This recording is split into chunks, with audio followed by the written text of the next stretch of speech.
Ser Podcast.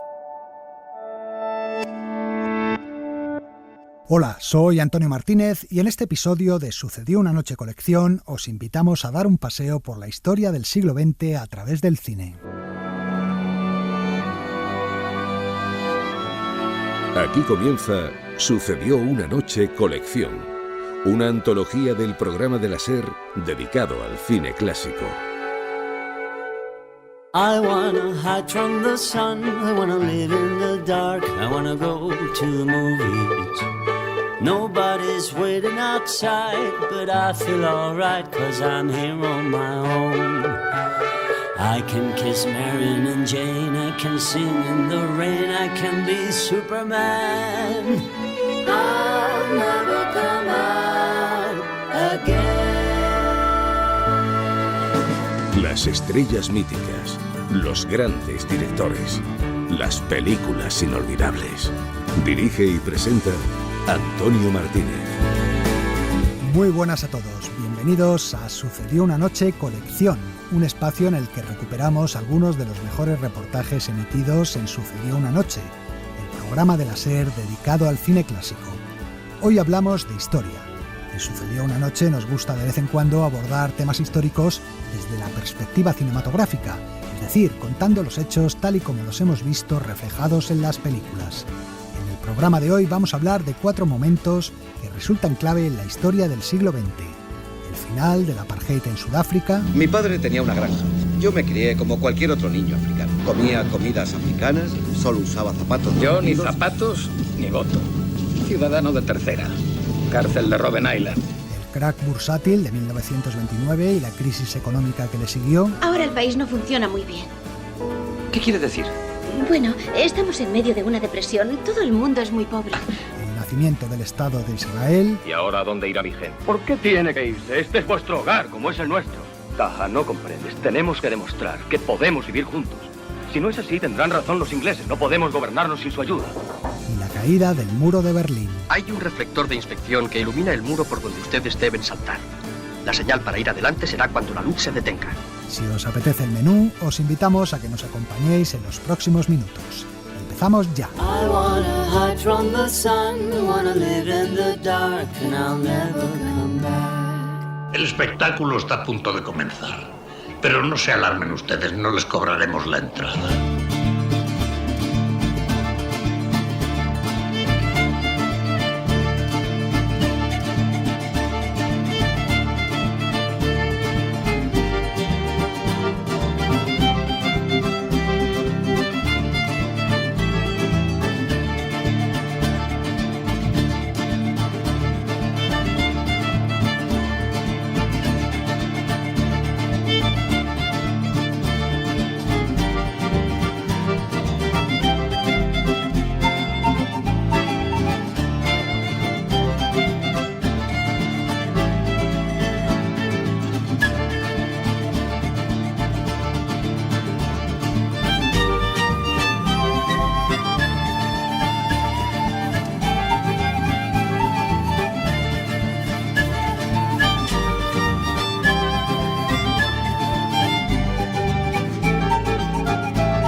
Entre reportaje y reportaje vamos a escuchar algunas canciones y temas de bandas sonoras. Este que suena, por ejemplo, pertenece a la película Chocolate, protagonizada por Johnny Depp y Juliette Binoche en 2000.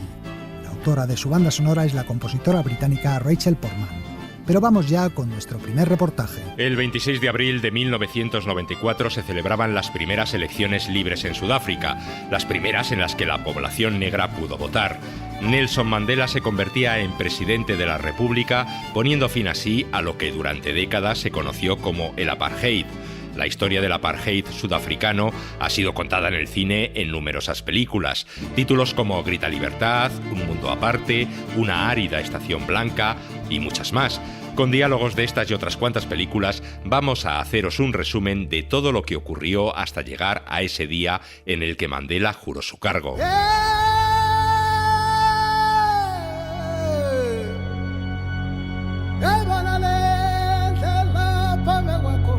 Los que crecimos en los años 70 y 80 del siglo XX nos acostumbramos a ver en los telediarios imágenes de violencia en Sudáfrica. Estoy hablando de la violencia con que la policía arremete contra la gente apaleándolos, de cómo la policía dispara contra gente desarmada. Estoy hablando de la violencia indirecta que ejercen ustedes por medio del hambre en los guetos. Estoy hablando del desespero y desolación de los campos de tránsito. Las cárceles estaban llenas a rebosar. Desde que en 1986 se declaró el estado de excepción en todo el país, 50.000 personas, incluyendo niños de hasta 11 años, han sido detenidas sin cargos, algunas por periodos de hasta 850 días. 25 millones de negros vivían sometidos por 4 millones de blancos, sin apenas derechos y hacinados en auténticos guetos, como Soweto. ¿Ha pasado algún tiempo en un gueto negro? Excepto la policía, no creo que un sudafricano blanco de cada 10.000 lo haya hecho. Aunque nosotros sí sabemos cómo viven ustedes.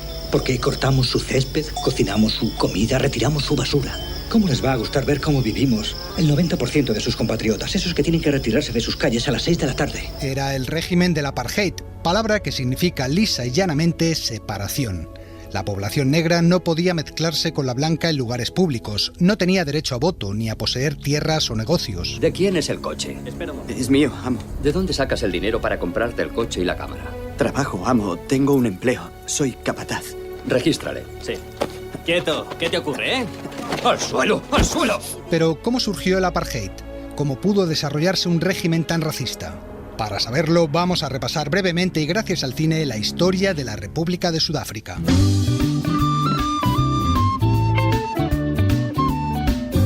Su historia comienza a mediados del siglo XVII, cuando los holandeses empezaron a colonizar las tierras cercanas al Cabo de Buena Esperanza. Nosotros, los afrikaners, llegamos aquí en 1652.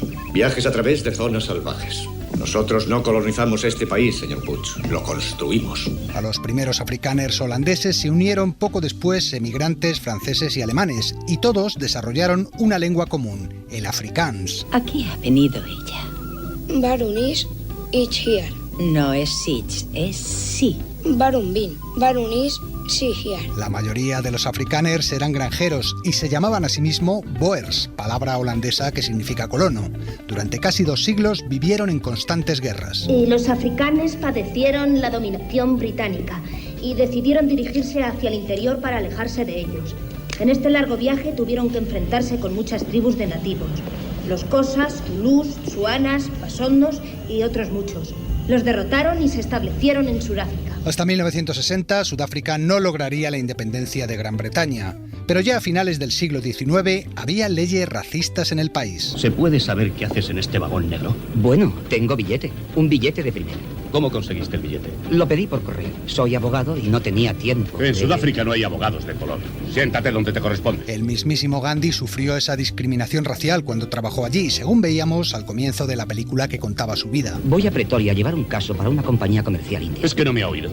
No hay abogados de color en Sudáfrica. Señor, yo me doctoré en Derecho en Londres. Soy consecuentemente abogado. Y puesto que soy a sus ojos de color, podemos deducir que al menos hay un abogado de color en Sudáfrica. Después de la Segunda Guerra Mundial llegó al poder el Partido Nacional, que había apoyado a la Alemania nazi e impuso el apartheid como sistema de gobierno, promulgando toda clase de leyes segregacionistas. Se crearon 10 estados autónomos para que la población negra viviera allí. Creía que solo se trataba de devolverles sus tierras, de dejarles vivir con los de su raza. Con no enfrentarse a ellos, todos tan felices. Pero la separación iba mucho más allá. El matrimonio interracial estaba prohibido. Había distritos donde solo los blancos podían ser propietarios. Cuando yo era estudiante y me preparaba para los empleos que ustedes nos permiten tener, me percaté de que no solo los buenos empleos eran blancos. La historia que leíamos estaba hecha por los hombres blancos, escrita por los hombres blancos. Televisores, coches, medicinas, todo inventado por los hombres blancos, incluso el fútbol. En un mundo así, no es difícil creer que hay algo de inferioridad si se nace negro.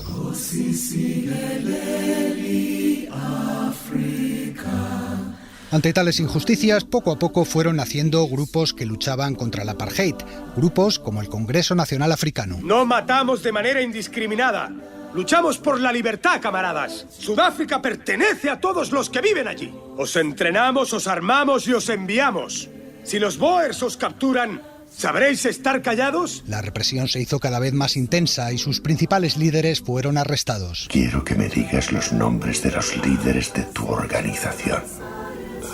Biko, Mandela, Sisulu, Mbeki. El caso de Mandela, que pasó 27 años en prisión, es el más conocido. ¿Qué opina usted de la sentencia del juicio de Mandela?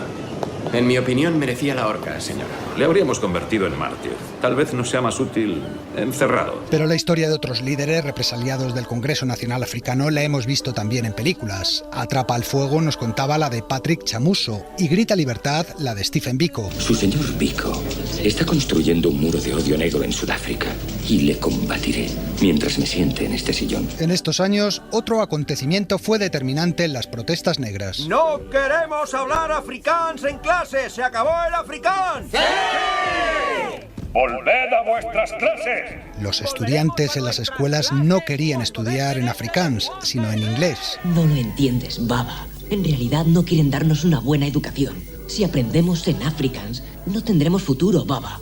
Quieren que sigamos siendo solo botones, mineros y jardineros como yo. Poco a poco la presión internacional fue aumentando. Algunos blancos empezaron a abogar por el fin del apartheid, aunque la mayoría se resistía. No son capaces de cuidar de esta tierra. Fíjese si no en el resto de África. Mozambique, Zambia, Uganda, Nigeria, Etiopía. No podemos tirar por la borda 300 años de duro trabajo. Sudáfrica permanecía aislada internacionalmente, sancionada por las Naciones Unidas y sin derecho a participar, por ejemplo, en los Juegos Olímpicos. La prensa siempre está criticándonos, especialmente la inglesa, y luego serían los primeros en protestar si los negros se hiciesen con el poder. Pero en 1990 la cosa empezó a cambiar.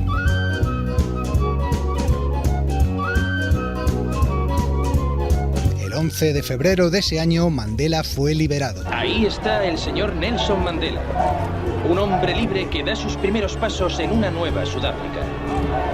Este es el momento que el mundo estaba esperando. Muchos blancos temían la venganza negra, pero las palabras de Mandela no fueron de revancha. El señor Mandela ha viajado a Durban con el fin de convencer a 100.000 seguidores exaltados del ANC de que debe reinar la paz.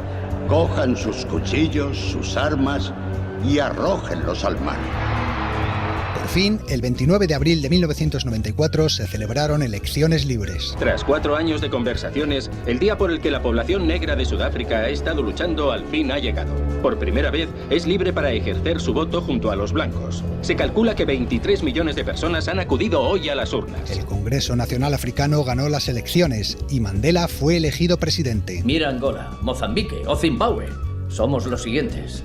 Nos quitarán el trabajo y nos echarán al mar. Todo lo contrario, Nelson Mandela impulsó el camino de la reconciliación. ¿Reconciliación, señor? Hace poco esos hombres intentaban matar a los nuestros. Sí, lo sé. El perdón también empieza aquí.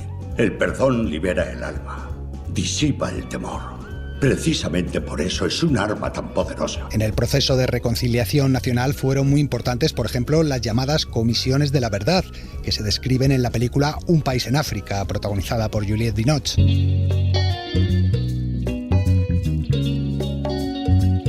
El personaje de Nelson Mandela ha sido llevado a las pantallas varias veces.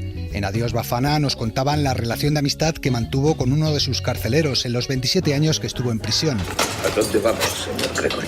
Verá a su familia en el cuarto donde recibe a su abogado. No habrá más cristal entre usted y sus visitas. ¿Y podré tocarlos? Sí. Señor Gregory, no he tocado a mi esposa en 21 años. Dennis Haysbert, el actor conocido sobre todo por su papel de presidente norteamericano en la serie 24 horas, daba vida al líder negro en esta película, Adiós Bafana.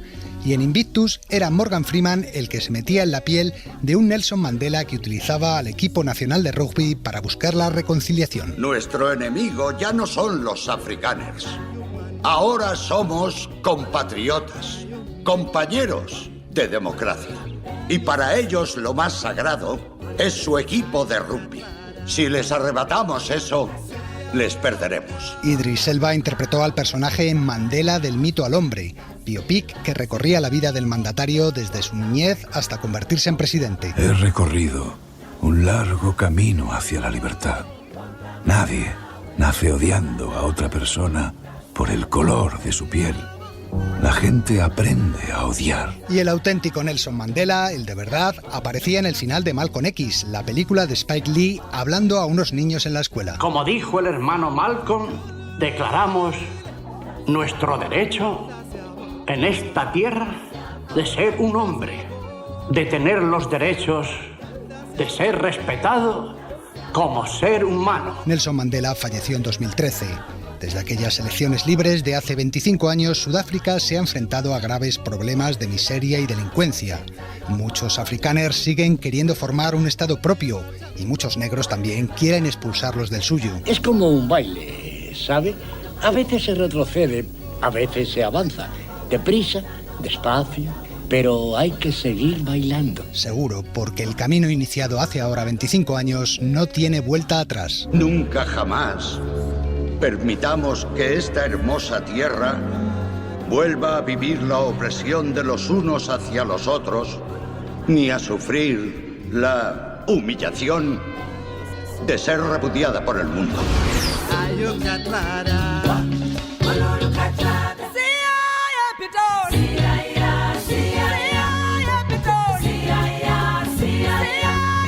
Sucedió una noche. El cine clásico en la SER.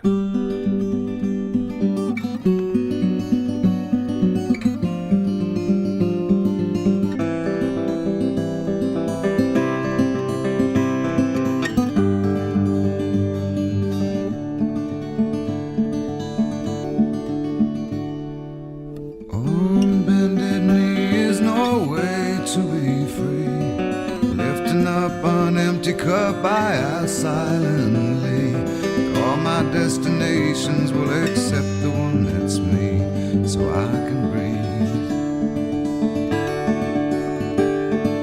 Circles they grow and they swallow people whole. After lives they say goodnight to wives they'll never know. And a mind full of questions and a teacher in my soul. And so it goes.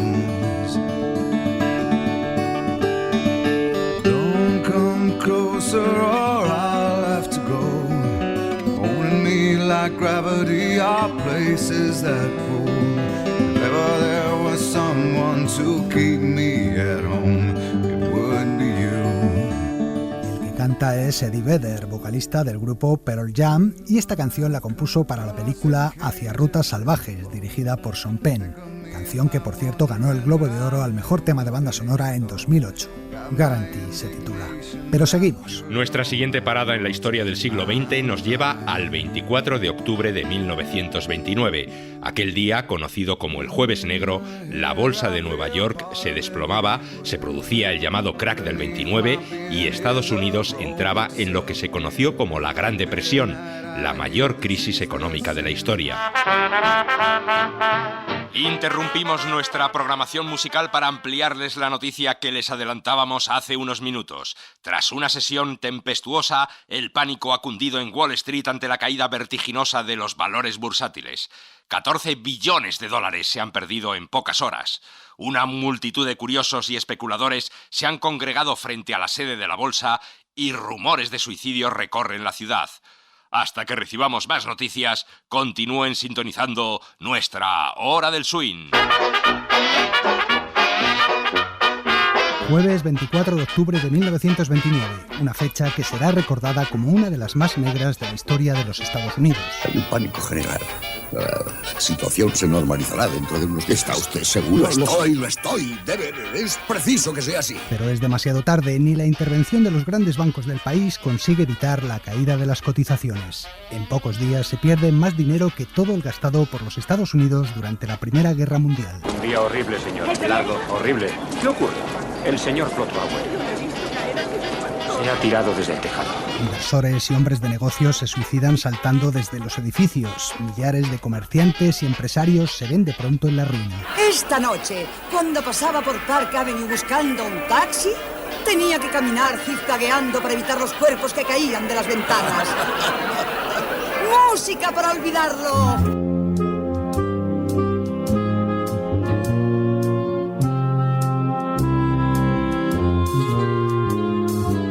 Pero lo ocurrido difícilmente iba a olvidarse. Estados Unidos había entrado en la mayor crisis económica de su historia, una crisis que sería conocida como la Gran Depresión. Aquel Jueves Negro ponía fin bruscamente a la etapa de prosperidad que había vivido el país durante los años 20. Estamos ganando tanto dinero con las subcontratas que ha perdido hasta su gracia. Nuestros concesionarios se han multiplicado y han extendido nuestra influencia por el país y por el extranjero. Mientras Europa se recuperaba de la guerra, el comercio y la industria florecían en Norteamérica. La subida de las acciones generaba beneficios rápidos. Los especuladores y muchos inversores inexpertos pedían créditos para comprar títulos de bolsa, lo cual suponía la creación de grandes carteras sin capital que las respaldara. 76,38, las acciones siguen subiendo, ¿qué te parece? 76,38, ¡qué bien! ¿Has oído eso, Dini? ¡Somos ricos, somos ricos! La euforia compradora se convirtió en loca carrera por vender el día que Wall Street hizo crack. ¿Cómo que quieres vender? Te estás dejando llevar por el pánico como los demás. Espera. En poco más de un mes, la bolsa perdería la mitad de su valor. Diles que me traigan sus acciones aquí y se las pagaré a 50 centavos el dólar. El pánico desatado en la bolsa se trasladó a los bancos y la crisis financiera se transformó en bancaria. No mires, pero algo raro está pasando en el banco, George. Nunca he visto ninguno, pero eso tiene toda la pinta de ser un pánico. La gente empezó a retirar su dinero por miedo o para poder cubrir las deudas, y ante la imposibilidad de hacer frente a tales reintegros masivos, muchos bancos quebraron. Esto es la ruina, George, la ruina. Vamos, ¿qué ha pasado? ¿Cómo empezó? ¿Cómo empiezan siempre estas cosas? Solo sé que el banco nos retiró el crédito. ¿Cuándo? Hace una hora he tenido que entregar todo nuestro efectivo. ¿Todo? Hasta el último céntimo, y no he pagado nada. Dios nos asista. La actividad económica disminuyó drásticamente al mismo tiempo que crecía el paro. Dicen que ahora hay trabajo en la fábrica de hielo. No hay nada, ya he ido. ¿Ah, sí? Sí, ya he ido, ¿vale? Últimamente nunca estás en casa excepto para jugar a los dados y a las cartas. Y yo tengo que lavar ropa después del trabajo para pagar el alquiler. ¿Y qué culpa tengo? ¿He cerrado yo la fábrica? El paro se iba a convertir en la pesadilla de la época. El número de desempleados se multiplicó por 10 en apenas 2 años. A partir de ahí, la supervivencia cotidiana pasó a ser el objetivo principal. No puedo venderle un trozo de pan por 10 centavos. El más barato que tengo es de 15. Dáselo, Mae. Pero es que a lo mejor me quedo sin pan yo. Te he dicho que le des el pan. El presidente Hoover trataba de transmitir optimismo y su lema, la prosperidad está a la vuelta de la esquina, resonaba en todas partes. Sí, hace mucho que está en la esquina, pero no sé en qué esquina. Y la realidad lo demostraba cada día que pasaba. Las cosas van mal, ¿eh? Me han echado de mi habitación. Pues sí que estamos bien.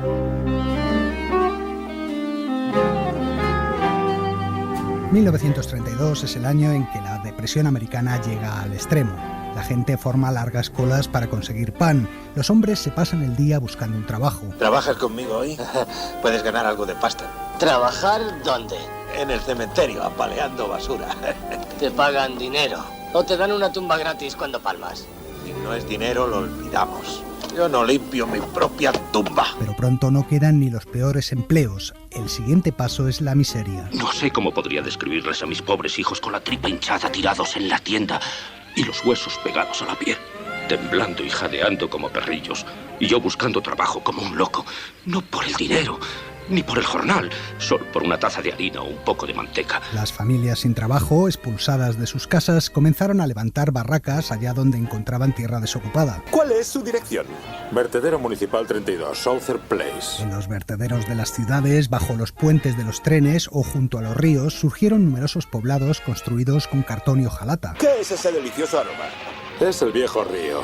Con el tiempo te acostumbras. ¿Quieres decir que hay gente que puede vivir aquí? Bueno, eso pretenden.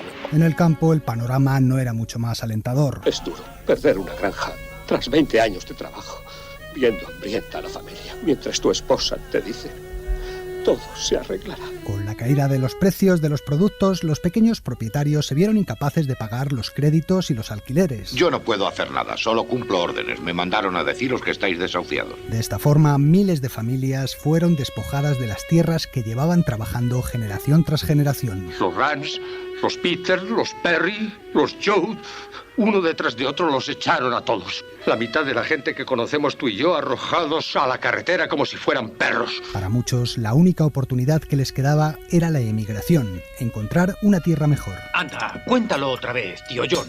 He dicho que en California hay trabajo. Necesitan 800 peones para recoger fruta. Pero el paraíso californiano resultó ser también un espejismo. He estado allí y lo he visto. Y me vuelvo para reventar de hambre, porque prefiero morirme de hambre de una sola vez. En este papel lo pone bien claro. Dan buenos jornales y además necesitan braceros. Buscan 800 peones. ¡Muy bien! Y ese hombre necesita 800. Y entonces imprime 5.000 papeles como este que habrán visto 20.000 personas. Y quizás 3 o 4.000 se pongan en camino hacia el oeste fiándose de este papel. 3 o 4 mil personas con hambre y desesperadas para 800 puestos. Con la llegada del presidente Roosevelt en 1933, las cosas empezaron a mejorar lentamente, gracias a su política intervencionista de la economía, a los programas de ayuda social y a una apuesta decidida por la solidaridad. Moses, ¿les damos un poco de dinero? No. Pero son pobres. Todo el país es pobre, ya te lo había dicho. Frank D. Roosevelt dice que debemos cuidarnos los unos a los otros. No importa lo que diga Frank D. Roosevelt. Pero él lo dice. Sí, ¿eh? ¿Por qué no le preguntas a Frank D. Roosevelt cómo se cuida él? Los cineastas de los años 30 y principios de los 40 reaccionaron pronto y dieron testimonio de lo que habían visto a su alrededor. Quiero que esta película sea un comentario de la situación moderna, con crudo realismo de los problemas con que se enfrenta el hombre corriente. Pero con una trama amorosa. Alguna, pero no quiero que sea demasiada. Quiero que esta película sea un documento. Quiero poner un espejo ante la vida. Quiero que sea una película con dignidad. Películas como Los viajes de Sullivan, El pan nuestro de cada día, Tiempos modernos, Juan Nadie, Al servicio de las damas y muchas otras retratan las consecuencias de la Gran Depresión. Y lo hacen desde géneros como el drama o el melodrama, pero también desde la comedia. Allí enfrente puedes ver unos pisos de gran lujo. Más allá un cabaret de alto lujo. Y aquí la gente pasa hambre por falta de trabajo. ¿Eso es sentido del humor? En todas estas películas es común su posicionamiento al lado de los desesperados. Y hay en todas ellas también un mensaje esperanzador. La creencia de que en la confianza mutua y la generosidad humana está la única salida a la crisis. Así lo explicaba Frank Capra en La locura del dólar. Durante 35 años ha sido un empresario de éxito y hace 2 años el negocio empezó a fallar. Hoy Jones necesita dinero. Si no lo encuentra, entra en bancarrota y deja 900 hombres sin trabajo. Conclusión, desempleo. Tampoco podrá pagar a sus acreedores y estos irán al banco y les negarán el dinero. Más quiebras. Es un círculo vicioso, amigos, y el único sitio donde se puede curar es aquí en La Fuente. Ayuden a Jones y ayudan a todo el círculo. Pero sin duda la gran película de la depresión es Las uvas de la ira, de John Ford. El director narraba el éxodo de las familias de agricultores hacia el oeste en busca de trabajo. ¿No vas a volver la vista? ¿A echarle la última mirada? Vamos a California, ¿no? Pues entonces vamos a California. No me pareces tú, mamá. Nunca te he visto así. Porque nunca me habían derribado la casa. Y nunca había visto a mi familia en la calle. Nunca había perdido todo lo que tengo en el mundo. Más allá de este periodo clásico de los 30 y los 40, el cine sobre la Gran Depresión nos ha brindado otras películas magníficas. ¡Sí, señor! Más de 1.200 horas llevan bailando y ahí los tienen. Siguen luchando, esforzándose por no perder la carrera. Pero las 3 últimas parejas quedarán eliminadas. Las 3 últimas parejas habrán perdido.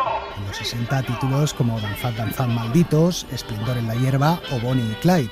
En los 70, Luna de papel, Esta tierra es mi tierra o El emperador del norte, película que reflejaba otro hecho característico de la Gran Depresión, los miles de vagabundos que viajaban de un lado al otro del país escondidos en trenes de mercancías. Nosotros vimos sacudirle a un compañero, ¿verdad? Sí, le golpeó la cabeza con su martillo. Dicen que ha liquidado a 11 vagabundos. A 16. ¿Te acercaste mucho a él? Lo suficiente como para subir al tren. Ningún vagabundo ha subido al tren de Shaq. Ninguno lo ha conseguido, nunca. Pues aquí tenéis a uno que sí. En los 80 tenemos, por ejemplo, El cartero siempre llama 2 veces, Tallo de hierro o La rosa púrpura del Cairo, en la que Mia Farrow acudía al cine para escapar de su triste existencia. ¿Crees que me gusta ir pidiendo trabajo como un mendigo y vivir como un vagabundo? Por eso pensé que si fuéramos al cine esta noche podrías olvidarte de tus problemas durante unas horas. Sí, olvidarme de mis problemas. Y así hasta llegar a películas ya de este siglo como Oh Brother, Dogville o Cinderella Man, en la que el boxeador Russell Crowe luchaba por salir de la miseria. No siempre pierdo y no voy a perder siempre. Aún puedo pelear. Ve a casa. Aún sé pelear. Vuelve con May y tus hijos. ¿A casa? ¿Y qué les llevo? ¿Qué les llevo? ¿Una mano rota en Mount Vernon?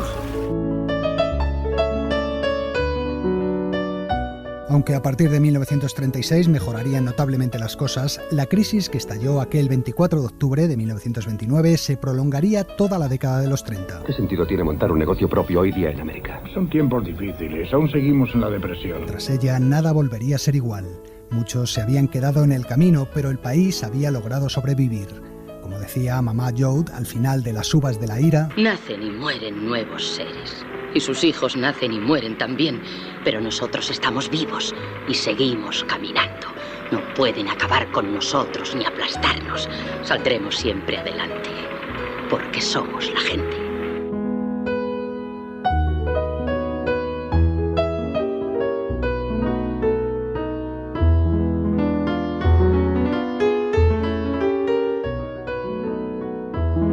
El cine clásico en la SER. Sucedió una noche.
esta seguro que muchos la conocéis, ya que es una de las melodías más famosas de la historia del cine. Es el tema de Harry Lime de la película El tercer hombre, cuya banda sonora compuso e interpretó el austriaco Anton Karas con la cítara, un instrumento de la Europa central que consiste en una serie de cuerdas que se extienden sobre una caja de madera y que se toca con una púa especial colocada en el pulgar derecho. Y con ella de fondo nos dirigimos hacia nuestro siguiente reportaje, que gira en torno al nacimiento del Estado de Israel, un momento histórico que ha marcado todo lo sucedido en el Próximo Oriente desde entonces. Está bien, se tiene que coger. Calla, que no me dejas oír. 14 de mayo de 1948. Millones de judíos en todo el mundo escuchan la radio con expectación. El gobernador militar británico de Palestina acaba de abandonar la ciudad y en Tel Aviv se iza la bandera blanqueazul con la estrella de David en el centro. Aquí, Radio Tel Aviv. Hoy es un día histórico para el pueblo hebreo. Escuchamos al presidente del Consejo Nacional Sionista, David Ben Gurion. ¿Qué dice? Cumpliremos el antiguo sueño de volver a la tierra de nuestros padres. Un Estado judío en Palestina que se llamará Israel. Por fin. Según la Biblia, fue Abraham quien llevó a los judíos al país de Canaán, el territorio que hoy corresponde a Israel. El valle de Jezreel. Si se excavara ahí, se hallarían las ruinas de Megiddo. Te encontrarían las mismas piedras que pisó Josué cuando lo ocupó. Persas, macedonios y romanos dominaron el territorio a lo largo de la historia.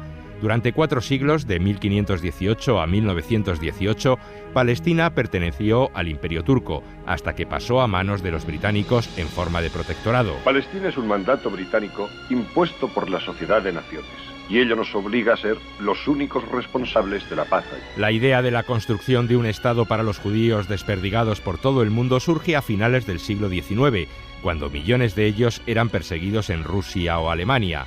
A este movimiento se le dio el nombre de sionismo. El primer congreso sionista se reunió en 1897 en Basilea. Este congreso reclama a las naciones del mundo la creación de una patria en Palestina que sirva de hogar a los judíos de todo el mundo y esté garantizado por el derecho público internacional. En los años siguientes, miles de judíos fueron llegando poco a poco a Palestina e instalándose allí. Antes de tener una patria, hay que tener un pueblo. Esto es lo que nosotros hemos hecho con los millares de personas que hemos traído, a pesar del bloqueo de la Marina Británica. ¡Una población! Según fue creciendo la población judía, aumentaron las esperanzas de la creación de un Estado independiente, esperanzas alimentadas por las promesas de los británicos, que, sin embargo, no terminaban de cumplir. En la Primera Guerra Mundial, Inglaterra obtuvo la ayuda de los judíos de todo el mundo.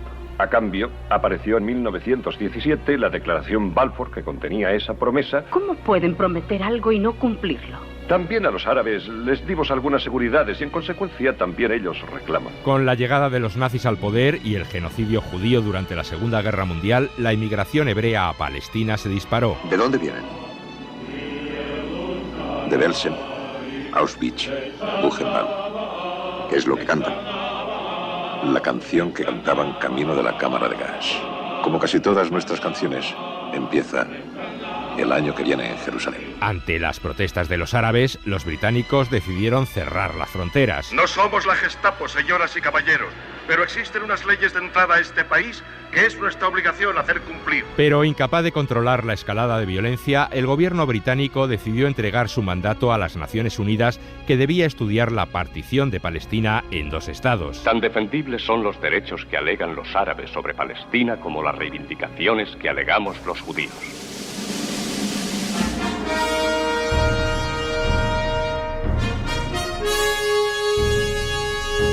Desde 1946 la lucha armada entre árabes y judíos se había generalizado. Dentro del bando sionista operaban 2 organizaciones, el Irgun, que abogaba por los métodos terroristas, el Hotel Rey David, y el Haganá, más moderado, que buscaba el pacto y la ayuda internacional. A mi juicio, el terror nos perjudica en las Naciones Unidas. Hace un año teníamos el respeto de todo el mundo. Ahora cuanto se publica habla de bombas y de violencias. Eso no es nuevo en la historia. No hay nación alguna, ya sea antigua o moderna, que no haya nacido de la violencia. La película Éxodo contaba un hecho que se produce en 1947 y que tiene una gran repercusión publicitaria. 611 judíos a bordo de un barco inician una huelga de hambre para conseguir que los británicos abran las fronteras. Las Naciones Unidas pondrán a votación el asunto de Palestina antes de que termine la sesión actual. Hemos de demostrar al mundo que millares de judíos sin hogar en Europa no están dispuestos a aceptar una resolución que les cierre las puertas de Palestina. La fuga en masa de las mismas personas que llegaron ayer en el Estrella de David vale más que 1 millón de discursos. Por fin, el 29 de noviembre de 1947, la Asamblea General de la ONU vota la partición. El resultado final de la votación en las Naciones Unidas sobre la partición de Palestina en un Estado judío y un Estado árabe independientes es como sigue: 33 a favor, 13 en contra, 10 abstenciones. La alegría de los judíos contrasta con el sentimiento de derrota de los árabes. Tú has ganado la libertad, yo he perdido la vida. Nunca tuvimos libertad, ni tú ni yo. Hemos estado siempre bajo el mandato británico. Ahora seremos ciudadanos iguales en el Estado libre de Israel. Esa resolución lo garantiza. Pero la coexistencia pacífica parece imposible y comienzan los tiros. Las matanzas se suceden. En el pueblo de Deir Yassin, el 9 de abril de 1948, 250 niños, mujeres y viejos murieron como reses a manos del terrorismo sionista, mientras los jóvenes trabajaban en el campo. En un par de días, casi 500.000 de palestinos huyeron de su propia patria. Los palestinos reciben la ayuda internacional árabe. El 15 de mayo, los ingleses se retirarán. Anunciaremos nuestra independencia. 6 naciones han prometido echarles al mar. ¿Ha leído sus palabras exactas? El gran muftí de Jerusalén declara una guerra santa. Matadlos a todos. Finalmente, el 14 de mayo de 1948, el líder sionista, David Ben-Gurión, proclama formalmente la fundación del Estado de Israel. Los miembros del Consejo del Pueblo reunidos en el día de la terminación del mandato británico, por virtud de nuestro derecho histórico y nacional, y apoyados en la resolución de la Asamblea General de las Naciones Unidas, declaramos el establecimiento del Estado de Israel.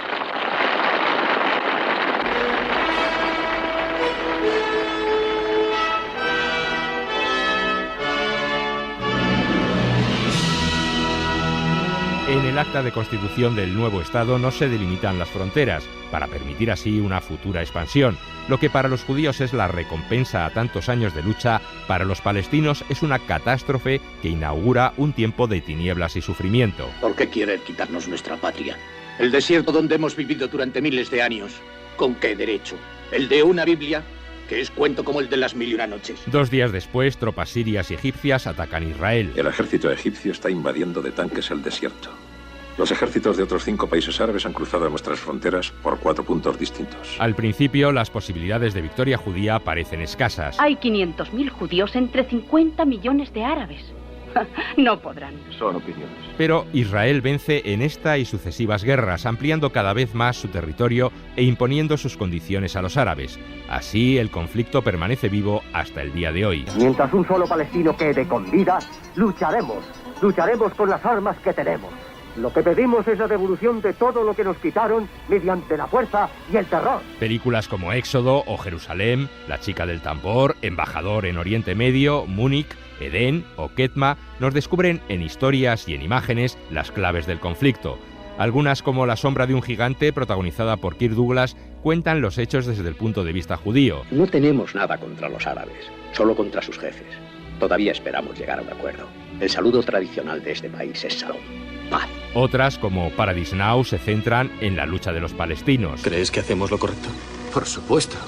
Dentro de una hora seremos héroes. Dentro de una hora estaremos con Alá, en el cielo. Como dice Dominique Lapierre, autor de O Jerusalén, el libro que quizá mejor explica el nacimiento del Estado de Israel, la mayoría de las películas suelen mostrarnos o bien una o bien la otra cara de la historia. Cuando hemos leído los guiones de esos grandes directores, hemos tenido la impresión que sus guiones eran una película árabe, como en el caso de Costa Gavras, por ejemplo, o una película judía. Ninguno tenía la misma visión de presentar una película que puede dar la historia totalmente objetiva. Lo cierto es que el conflicto dura ya 7 décadas y ha desestabilizado todo el área de Oriente Próximo. Todos corremos el riesgo de que un misil caiga sobre nosotros en cualquier momento. Un conflicto para el que solo queda una esperanza. Que al fin llegará un día en que árabes y judíos vivan en paz en esta tierra que han compartido en la muerte.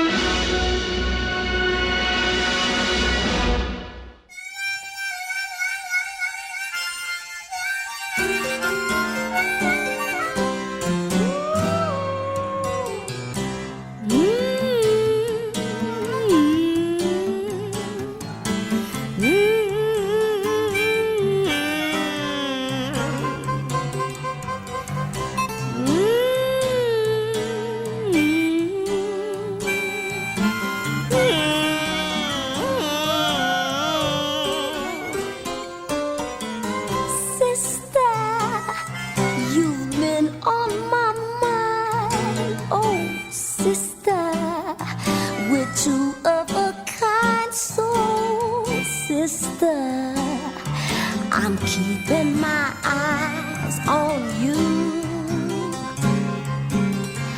I bet you think I don't know nothing but singing the blues. Oh, sister, have I got news for you? I'm something. I hope you think that you're something too. Esta es la canción que Margaret Avery le cantaba a Whoopi Goldberg en la película El color púrpura de Steven Spielberg, el blues de la señorita Shelley. Aunque hay que decir que la voz en realidad pertenece a la cantante Tata Vega, no a la actriz. Vamos a terminar nuestro viaje por la historia del siglo XX en Alemania en el año 1989.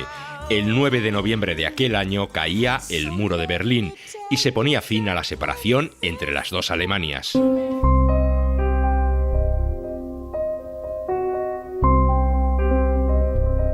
Tras la derrota de la Alemania nazi en la Segunda Guerra Mundial, Berlín, al igual que todo el país, quedó dividida en dos bloques: el bloque occidental, controlado por los Estados Unidos, Francia e Inglaterra, y el bloque oriental, controlado por la Unión Soviética. Fanfarrias triunfantes y danzas multicolores, flores y sonrisas, valor y fuerza. Mientras el este se sumergía en la épica soviética del comunismo, el oeste tomaba otro camino bien distinto. Estas constantes demostraciones no llegaron a provocar a los berlineses del oeste. Estaban demasiado ocupados reconstruyendo. El sector occidental, bajo la protección aliada, estaba en paz, era próspero y disfrutaba de todas las bendiciones de la democracia. En un principio, como nos contaba Billy Wilder en su película 1, 2, 3, no resultaba difícil pasar de un sector a otro de la ciudad. Si se tiene en cuenta la normal situación de una ciudad dividida, la vida en Berlín era más o menos normal. El tránsito fluía libremente por la puerta de Brandenburgo. En realidad no se encontraban muchos obstáculos para pasar de un lado a otro del telón de acero. Entre 1949, año en el que se crearon la República Federal Alemana y la RDA, y 1961, cerca de 3 millones de alemanes del este decidieron pasarse al oeste. Los técnicos y trabajadores más cualificados huían a la zona occidental, y aquello estaba colocando al país al borde del colapso social y económico. No es extraño que los rumores sobre medidas drásticas empezaran a circular. Me están quitando muchos ladrillos de mi obra. ¿Por qué? ¿No sabes lo que significa levantar el muro? Es solamente un rumor, déjalo ya. Finalmente, el 13 de agosto de 1961, sin previo aviso y aprovechando la tranquilidad de un domingo de verano, los rumores se hicieron realidad. No podíamos creerlo, pero las tropas cerraban las fronteras con Alemania Occidental. Esto es increíble. Una alambrada de espino provisional separaba las dos partes de Berlín y rápidamente comenzaron a levantar los grandes bloques de hormigón. Las autoridades de la RDA sostenían que el muro protegía a sus ciudadanos del pernicioso influjo capitalista, pero en realidad se levantaba para evitar que la gente pudiera abandonar el país. Muchos se dejan engañar por la atracción del oeste, abandonan a su familia y amigos. No quieren ver lo nuevo de nuestra sociedad. El muro tenía entre 3 y 4 metros de altura y una longitud de 43 kilómetros. También se creó la llamada Franja de la Muerte, formada por un foso y una carretera constantemente patrullada por soldados y vehículos militares, además de otras muchas medidas de seguridad. 110 kilómetros de alambre de espino, 310 torres de vigilancia, 65 zanjas antivehículos, 40.000 tropas fronterizas fuertemente armadas y entrenadas por los soviéticos. Todo eso, y aún así 5.000 personas han tenido los cojones de excavar. Es cierto, entre 1961 y 1989, más de 5.000 personas trataron de cruzar el muro. Unas 3.000 fueron detenidas y en torno a 150 cayeron abatidas al intentarlo.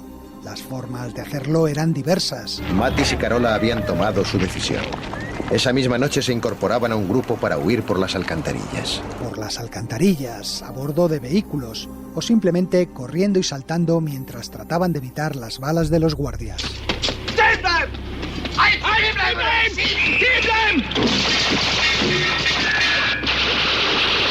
El muro de Berlín no solo dividió en dos la ciudad, sino que se convirtió en el símbolo mismo de la separación de Alemania y del mundo polarizado de la Guerra Fría. ¿Y tu padre? Era médico. Escapó a Occidente. No sé nada de él.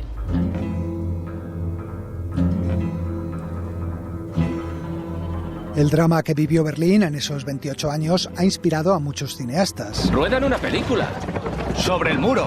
En algunas aparece como un simple escenario, en otras cobra mayor protagonismo y simbolismo. Dentro del cine clásico, grandes directores como Billy Wilder en 1, 2, 3 o Alfred Hitchcock en Cortina Rasgada dejaron constancia de la partición de la ciudad. En esta última, Paul Newman interpretaba a un científico americano que simulaba pasarse a la Alemania Oriental para conseguir una fórmula. ¿Te das cuenta de que eres un traidor? Yo no lo veo así. Estás loco y no se puede hablar con locos. Sara, no sé cómo explicártelo. Tú no puedes comprender esto. Llévame a Norteamérica. Richard Burton intentaba el salto en El espía que surgió del frío de Martin Reed. No te detengas. Vamos, vamos. Dan, salte, Alec. ¡Salte, hombre! En Sentencia para un dandy, el espía Lawrence Harvey trataba no de pasar al sector occidental, sino al oriental. Lo siento, no podemos permitir la entrada al Berlín Este ni a ninguna otra parte de la República Democrática. Y si intenta entrar ilegalmente, será arrestado. Y en la británica Funeral en Berlín, el espía Michael Caine intentaba sacar de la RDA precisamente al militar encargado de proteger el muro. Mi muro ha sido burlado demasiadas veces en este último año. He de irme y pronto. Usted tiene que conocer el mejor lugar por donde atravesar el muro. Incluso hubo algunas comedias sobre el tema, como Sigan a esa rubia, en la que Elke Sommer interpretaba a un atleta de la Alemania Oriental que escapaba del país. ¿Cómo pasaste el muro? Me lo salté. ¿Cómo? Sí, con pértiga.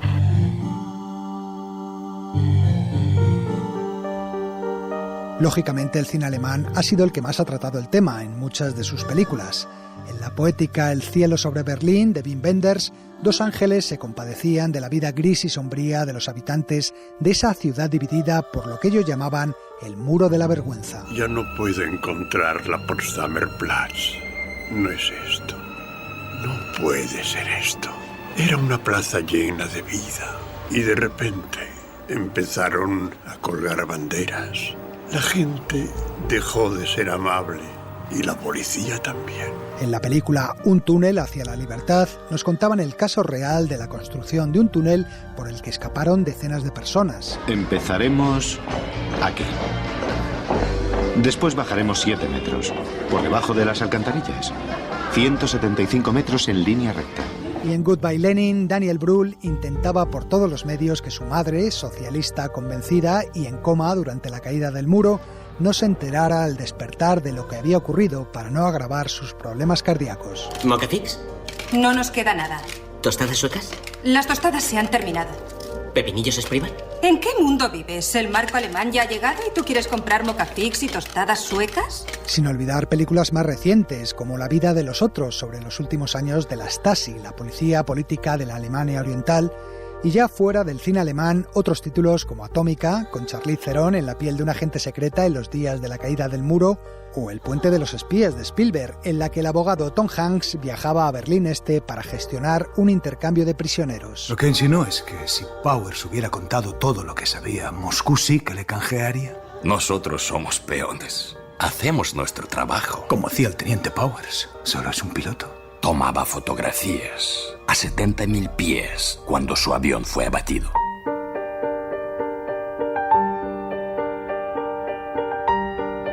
Tras la llegada de Gorbachov y de la perestroika, poco a poco la situación se fue suavizando.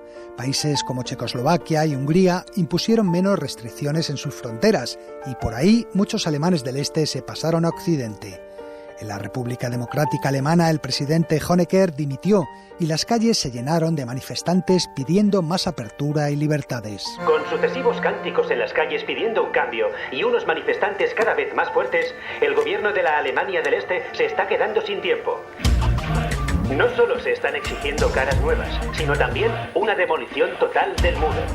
Por fin, la noche del 9 al 10 de noviembre, ciudadanos berlineses comenzaron a derribar el muro por sus propios medios, ante la pasividad de los guardias. Este es el momento que los berlineses llevan 28 años esperando. Hasta los alemanes del Este parecen entusiasmados. Una fisura simbólica en la estructura que ha costado cientos de vidas y separado a amigos, familiares y amantes durante décadas. 28 años después de su construcción, el muro de Berlín era derribado. Y unos pocos meses más tarde, Alemania se reunificaba. El verano llegó y Berlín era el lugar más bonito sobre la capa de la Tierra. Teníamos la sensación de ser el centro del mundo, donde por fin algo se movía. En la actualidad, algo más de 1 kilómetro del muro de Berlín permanece en pie, como recuerdo de aquella época infausta. Todo aquello, el muro, la Guerra Fría, todo se ha convertido en un parque temático para turistas con morbo. Y para que no se olvide, ahí también está el cine, dando cuenta con sus películas de muchos de los dramas que vivieron los habitantes de un país dividido y enfrentado, hasta que dejaron de serlo.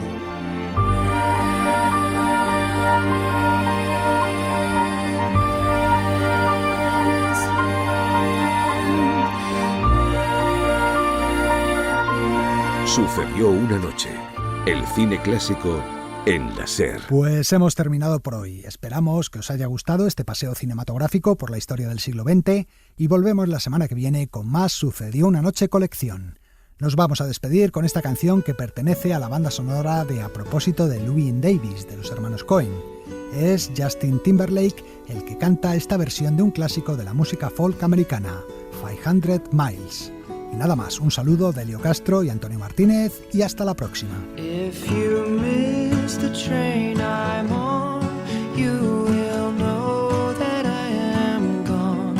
You can hear the whistle blow 100 miles, 100 miles, 100 miles, 100 miles, 100 miles. You can hear the whistle blow 100 miles.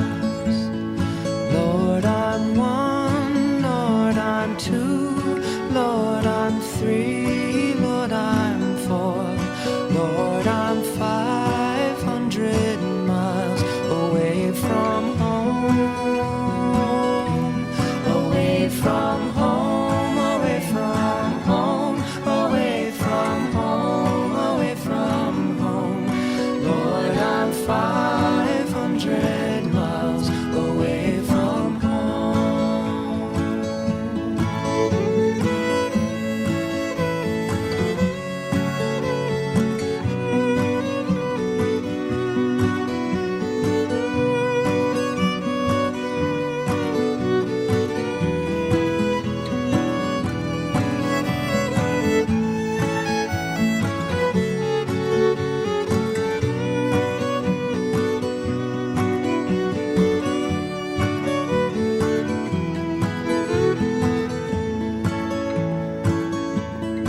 Not a shirt on my back, not a penny to my name.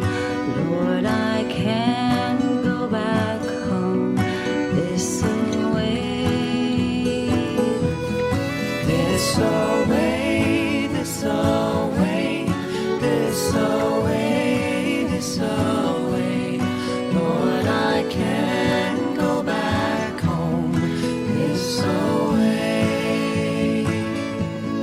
If you miss the train I'm on, you will know that I am gone. You can hear the whistle blow 100 miles, 100 miles, 100 miles, 100 miles, 100 miles.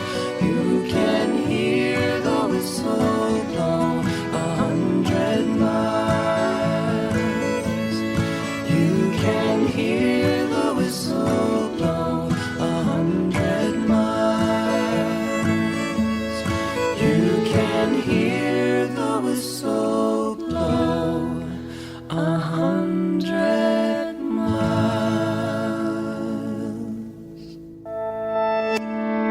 Cadena SER. La radio.